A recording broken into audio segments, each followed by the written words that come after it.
Story 1. Alright, let me take you back to when I was just a kid, barely 13, living in this big old house on the outskirts of Boise, Idaho. Picture this: a sprawling 3-acre property, surrounded by nothing but fields and the occasional cluster of trees. The house itself was massive, with creaky floors and too many rooms for a kid to feel cozy in. Out back, there was this storage shed, crammed with everything from a lawnmower to an old quad and a million random tools.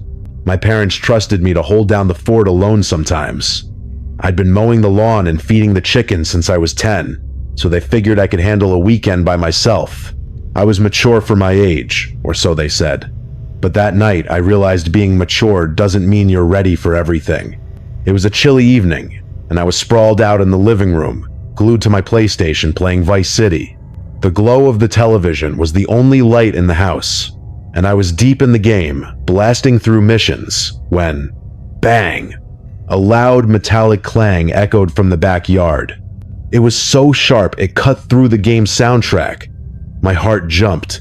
I paused the game, ears straining. Was that real?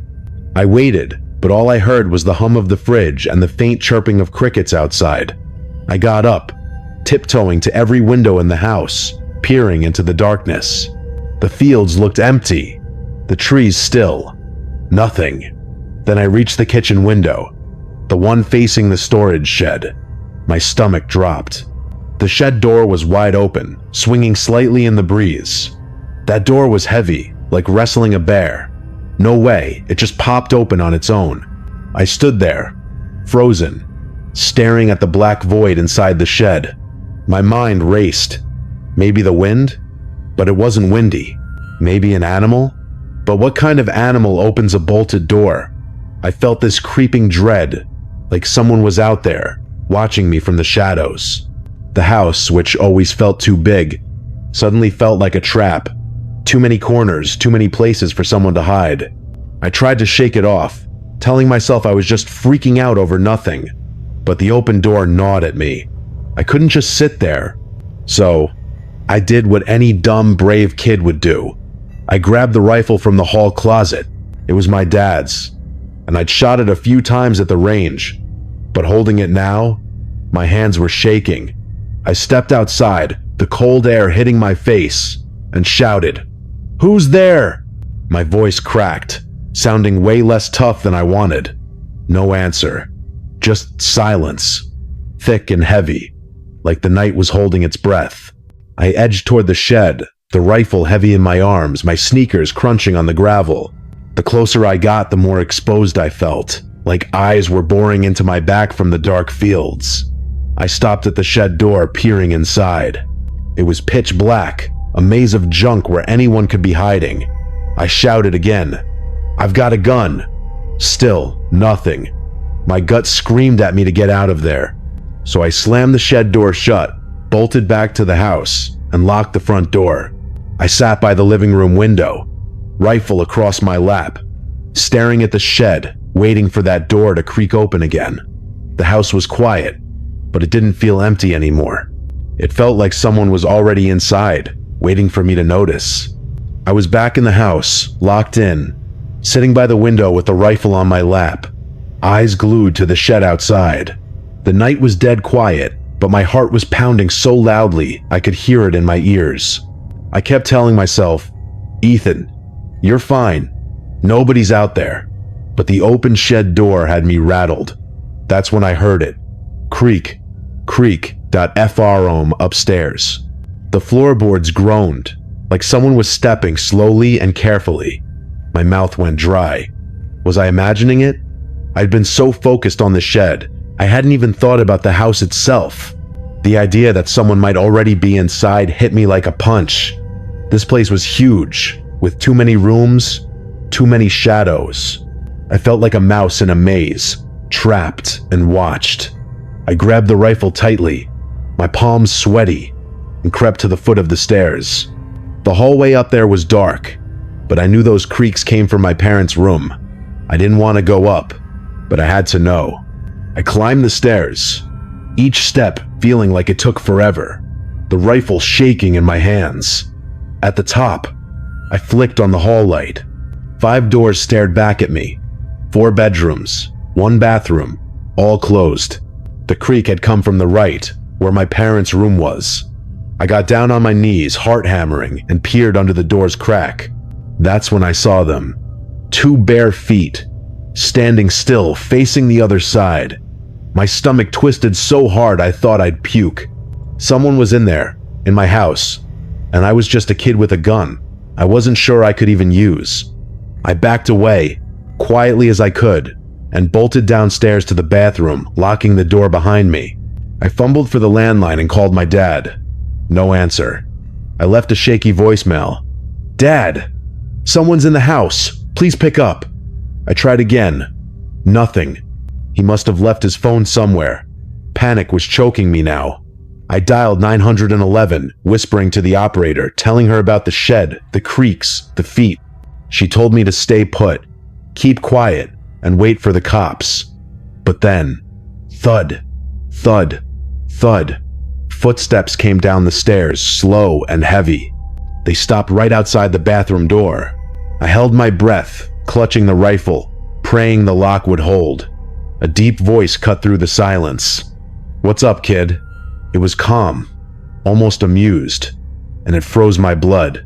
I wanted to scream, to cry, but I forced myself to yell, "I'm on the phone with the cops, and I've got a gun!" I hit the speaker, letting the operator's voice fill the room, asking if I was okay. The guy tried the doorknob, rattling it then. Nothing. Footsteps faded, and I heard the back door slam shut. I sat there, shaking, until the police arrived. They searched the house, the shed, everywhere. No one was there. They asked if I had somewhere to stay, and I said my uncle's place. My uncle came, talked to the cops, and took me away. I felt like I could finally breathe, but the guilt hit hard. I'd left the front door unlocked when I checked the shed. That's how he got in. I was 13, thinking I was tough, but that night, I felt smaller than ever. That voice, those words. "What's up, kid?" They're burned into my brain. I'll never forget how helpless I felt, alone in that big, empty house, knowing someone was watching me the whole time. Story 2. I was 18, living in this quiet little house just outside Asheville, North Carolina, surrounded by thick woods that seemed to swallow everything up at night. It was the kind of place where you knew your neighbors, but their houses were so far apart you'd never hear them unless they shouted. My parents had left for their anniversary trip a whole week away, and I was holding down the fort. I didn't mind too much. Asheville's a small town. Everyone knows everyone, and nothing ever really happens. Or so I thought. It was a sunny afternoon, and I was at the gas station a few miles from home, filling up my beat-up sedan. I was minding my own business, humming to the radio, when this black Jeep Cherokee pulled up to the pump next to me. A guy with a goatee got out, maybe in his 40s, and gave me a quick hey with a nod. That's normal around here. Strangers say hi like they've known you forever. He started pumping gas, then walked over to my side and said, "Excuse me, do you know how to get to the interstate from here?" I gave him directions, pointing out the turns, expecting him to punch it into his phone. Instead, he pulled out a little notepad and scribbled it down, which struck me as weird. Who still does that? He thanked me, then asked, "You from around here?" I nodded, said, "Yeah, grew up here." He smiled and asked my name.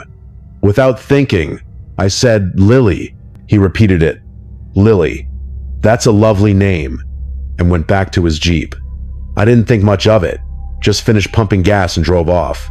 The road home was short, a twisty stretch through the woods, and as I slowed to turn into our dirt driveway, I noticed the Jeep behind me. My stomach did a little flip. Was he following me? But he didn't turn. He sped past, going the complete opposite way of the interstate I'd told him about. I brushed it off, figuring he just forgot the directions. I got home, locked the door, and went about my day, making dinner, texting friends. That night, I was heading out to meet some buddies. I grabbed my keys, stepped outside, and froze. There was this rustling sound, like footsteps crunching leaves in the woods near the house. It was summer, so it could have been a deer or a raccoon. Happens all the time. But something felt off, like the air was heavier. I scanned the tree line, seeing nothing but shadows. I shook my head, got in my car, and left. Hours later, I came back, parked in the driveway, and started walking to the front door. That's when I heard it. A man's voice, low and clear, calling from the woods. "Lily." My blood ran cold. I whipped around, staring into the darkness, but saw no one. The woods were pitch black, swallowing the moonlight. My name hung in the air, like whoever said it was still out there, watching. I fumbled with my keys, heart racing, and bolted inside, slamming the door and locking it. I sank onto the couch, trying to catch my breath. I called my parents, told them what happened. They said it was probably a neighbor playing a prank, but I wasn't so sure. Neighbors don't lurk in the woods at midnight, calling your name like some creep. The house felt too big, too exposed, with all those windows looking out into the dark. I couldn't shake the feeling that someone was still out there, waiting for me to make a mistake. I was shaken up after hearing my name called from the woods that night, but I tried to push it out of my mind. The next day, I stayed home, keeping the doors locked and the curtains half drawn, feeling like the house was too big, too open to the dark forest outside. That evening, I had plans to meet friends again, so I got ready, trying to act normal. As I stepped outside to my car, the air felt heavy, like someone was watching from the trees. I scanned the woods, seeing nothing, but then it came again, clear as day, from not too far away. "Lily!" My heart slammed against my chest. This wasn't a neighbor or a prank. I spun around, fumbling with my keys, and sprinted back inside, locking the door so fast I almost dropped them. I grabbed my phone, hands shaking, and called 911, whispering to the operator about the voice, the footsteps, the guy from the gas station. They told me to stay put, and 2 cops showed up, sweeping the property with flashlights. They found nothing. No footprints, no signs of anyone. They said to call again if it happened again, but their words didn't make me feel safer.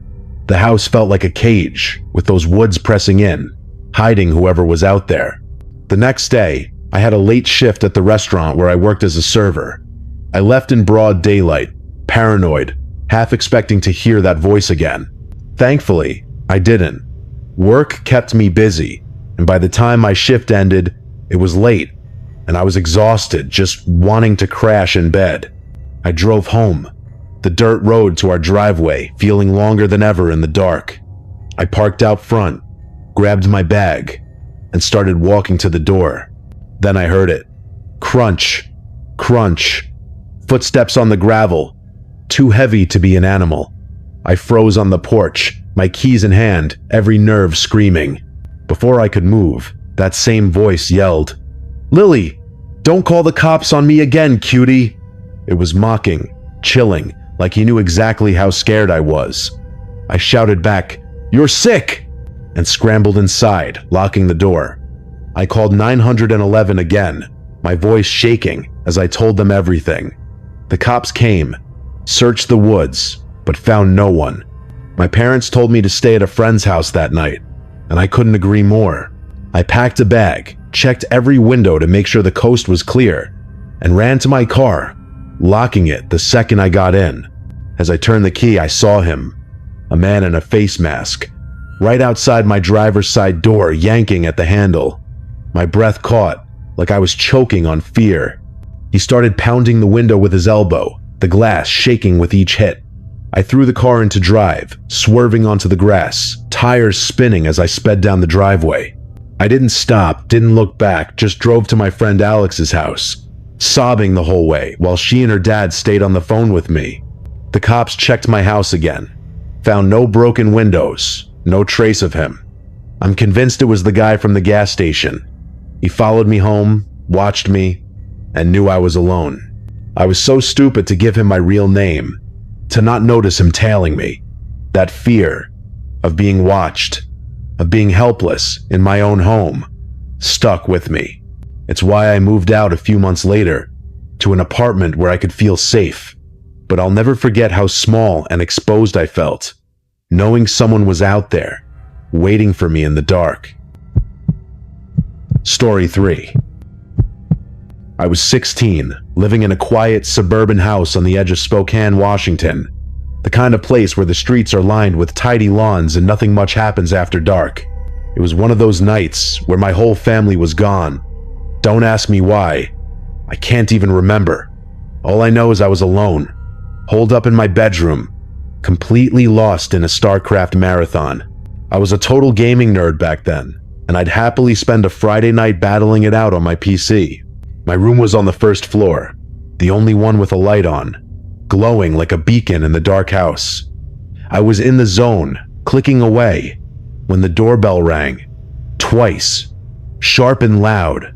It jolted me out of the game, and I froze, mouse still in hand. Who rings the bell at this hour?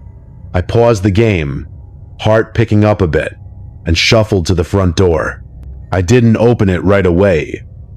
My parents drilled it into me never to let strangers in, no matter who they were. I leaned close and called out, "Who is it?" A soft, shaky voice answered, but I couldn't make out the words. It sounded like an older woman, maybe. I cracked the door open, keeping the storm door locked between us.